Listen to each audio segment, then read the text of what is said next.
Imagine being upset at somebody for making a decision that in turn actually benefits that person, actually helps them come into a little bit of financial stability, helps them out, wealth wise, helps them become somewhat more successful. You know what I mean? Imagine hating on somebody for doing something like that. It seems absurd. It seems like who would do that? Who would be upset about somebody making a decision that then ends up in the long run financially benefiting that person and putting them in a better spot in their life? Why would that piss anybody off? That's a good question. That's a very good question. And I still don't, to this day, I still don't understand why certain people do certain things. People seem to be getting upset over the smallest, tiniest little things these days. People just have such I'd say almost like a short fuse. Zero patience. Everyone has a sense of entitlement these days. And it's driving me nuts that people think that they can do and act however, whenever they want, and have zero regard for others around them, for their community, for their peers, for their spouses, for their loved ones. People will just go and do the craziest, most off the wall stuff. So I don't know. I don't really have an answer to that question. Why people do the things that they do, why somebody would be upset at somebody making a decision that benefits them in the long run. I don't know. But what I am, in fact, referring to in this video is my company. I don't know if you're new here or if you've been following along for a while, whichever it may be. Regardless, we'll do a little bit of a little backstory just to kind of refresh, keep people caught up with what's going on. So like I said, a few months ago, I started a small independent BMX, so like, bicycle, BMX parts manufacturing little company. Just making parts for BMX bikes, right? And we started out with making our first sprocket, which was a 25 tooth sprocket. We then branched out and started doing 28 tooth sprockets. Then we were able to get in contact with people with a 3D printer, and we started making like guards, removable guards for those sprockets. We were getting, we got the raw aluminum from an actual metal factory here in the state. It would get sent over to the guys at the machine shop. They would CNC machine, cut it out of the aluminum, make the sprocket. Those sprockets would then be sent off. They would get powder coated. They would then go into a laser engraver, laser etcher, whatever you want to refer to them as. And the logos and the designs would be laser etched onto the sprockets. And then from that, it's pretty obvious they would then get packaged, shipped out to their designated locations, to whichever person or customer ordered it. And we were doing pretty well. We sold quite a lot of these sprockets, and the company was on a pretty smooth path, pretty smooth selling from that point forward, right? And everything was good. So I guess, though, somewhere in the middle of all this, somewhere in this process, my small little company caught the eye of a bigger company, right? This was a existing bicycle company who primarily had ties in the mountain biking, road biking um, realm of bicycles. They didn't really have any footholds or anything in BMX. You know what I mean? It was really just mountain biking and road biking, and BMX was pretty brand new to them. But long story short, my little company and my brand caught the attention of this bigger brand. And they were actually looking to branch out of MTB and road bikes and put a foot through the door of BMX. They were looking to, I don't know, get a leg up, get a head start, some sort of test run into the world of BMX, I suppose. And they liked what we were doing because they saw that we were a brand new company, just started this year, 2025, brand new company. And they thought, well, there's a brand new brand that's small. We like what they're doing. They're making good products. The reviews are good. A lot of satisfied, happy customers with the products. And here we are as a big company looking to get into the BMX field. And I think what happened was because they didn't want to go to a pre-existing BMX company. First off, all these pre-existing BMX companies aren't just going to sell off their company to another random company. You know what I mean? They could come at them with offers all day. Doesn't mean that those bigger companies aren't going to just say no and turn down the offers.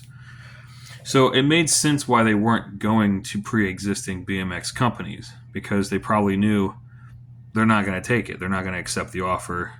They're already doing their thing, et cetera, et cetera. So I think they went looking for smaller, independent companies. It'd be cheaper for them. It would make more sense. And then here's a new brand that could grow with them. You know what I mean? Both grow together. It was a brand that they could use to help their platform and help propel them into the world of BMX. It'd be very hard to do that with a pre-existing brand. You know what I mean? Like if they went to Kink or Colt or Odyssey, and it just wouldn't make any sense because everyone would already has those brands affiliated with what they already are. But a brand new brand like mine, it does make sense. So long story short, we caught their eye and they liked what we were doing. And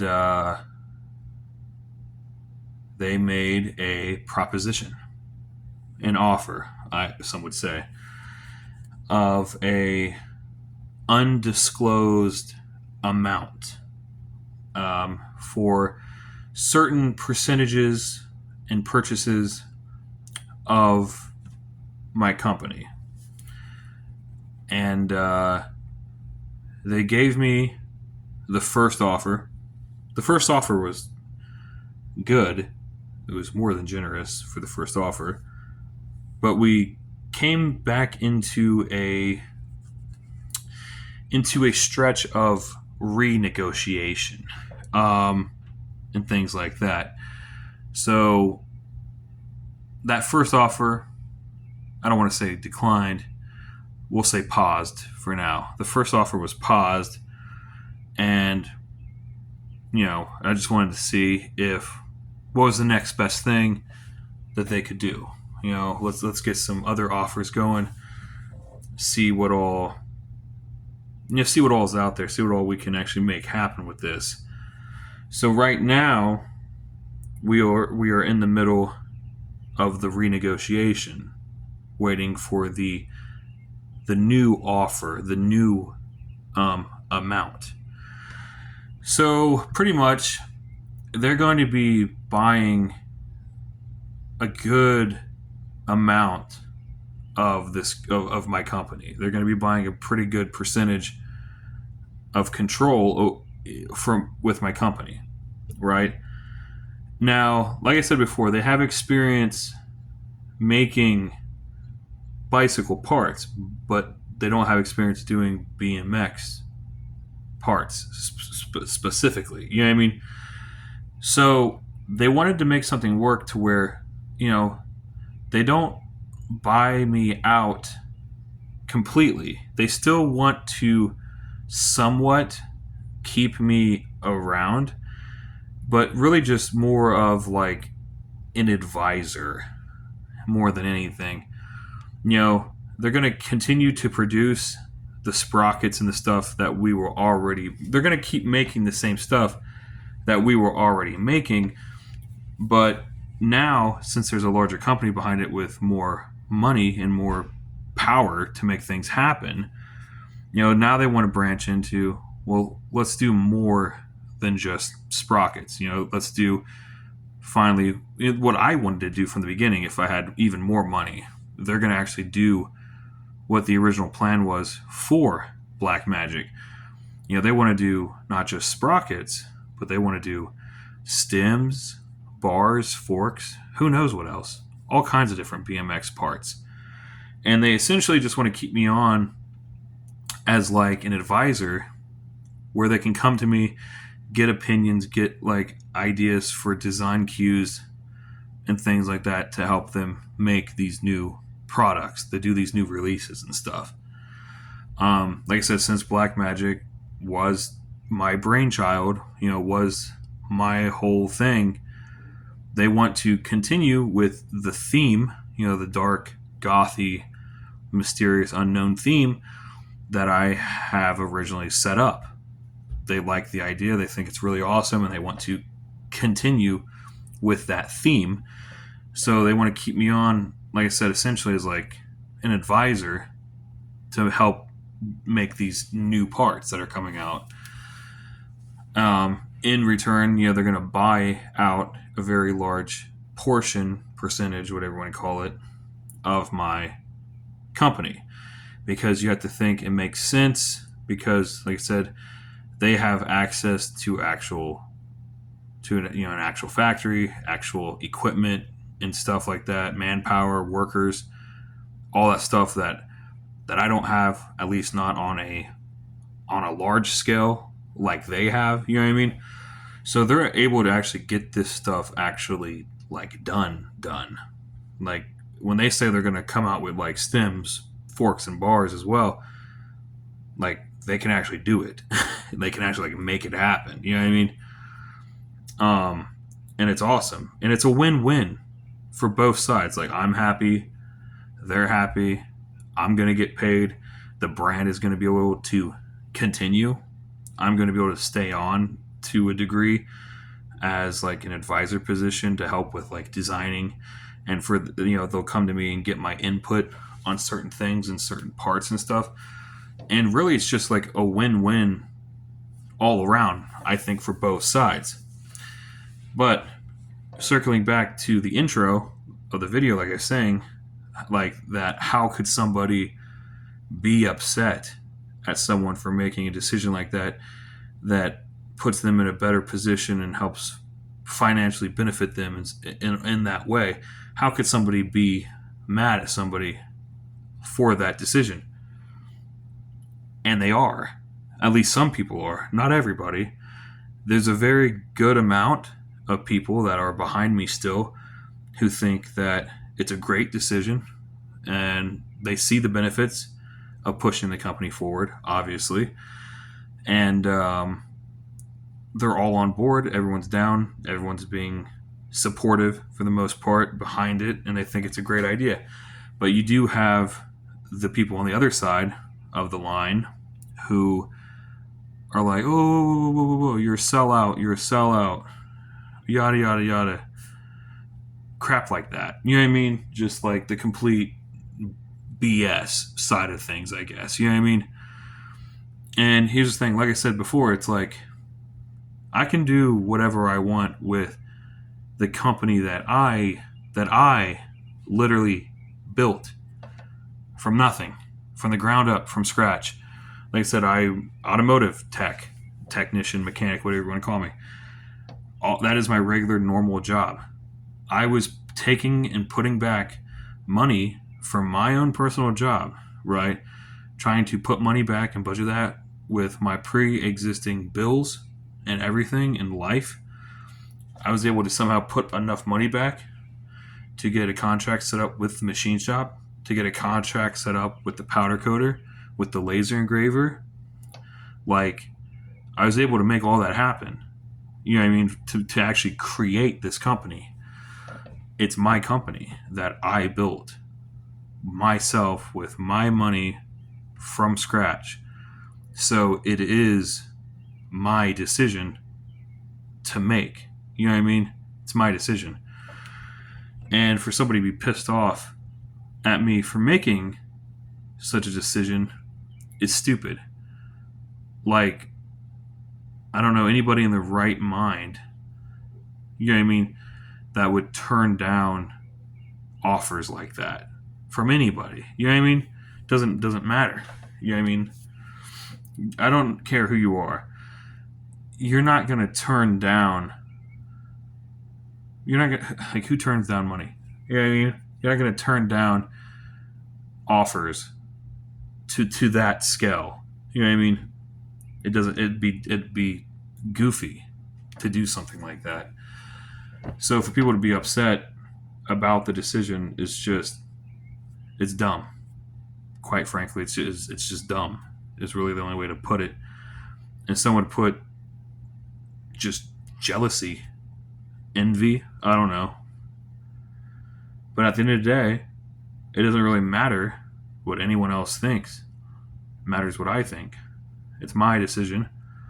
It's going to impact and benefit my life, not their life. So why should they even care in the first place? You know what I mean? It's stupid. I'm going to keep doing me, doing my thing. Other people can do their thing. And that's all there really is to it.